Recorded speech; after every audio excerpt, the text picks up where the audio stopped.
இன்னைக்கு எங்க கிளாஸ்ல ஒரு 7th ஸ்டாண்டர்ட் ஸ்டூடெண்ட் கேட்ட ஒரு டவுட்.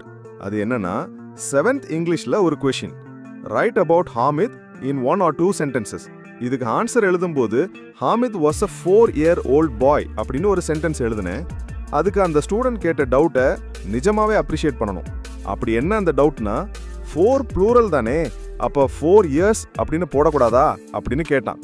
இந்த டவுட்டுக்கு சரியான விளக்கம் சொல்றேன், கவனமா பாருங்க. He was a 4-year-old boy. இங்க எதனால 4 years அப்படின்னு போடலனா சென்டென்ஸோட எண்ட்ல பாய் அப்படிங்கிற ஒரு நவுன் இருக்கு. ஸோ அந்த 4 year ஒரு அட்ஜெக்டிவ் தான். அட்ஜெக்டிவ்க்கு ப்ளூரல் இருக்குமா? நிச்சயமா கிடையாது. நவுனுக்கு தான் ப்ளூரல் இருக்கும்.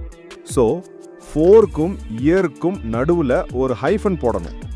இப்போ இந்த பாய் அப்படிங்கிற நவுனை போடலைன்னா 4 years அப்படின்னு போடலாம். எப்படின்னா ஹாமித் வாஸ் 4 years old. இங்க 4க்கும் இயர்க்கும் நடுவுல ஹைஃபன் போடக்கூடாது. In short, Hamid was a 4-year-old boy. Hamid ஒரு 4 வயது சிறுவன்.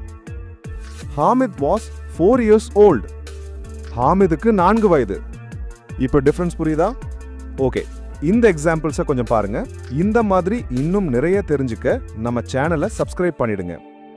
Example: A 5-foot wall, not 5 feet wall.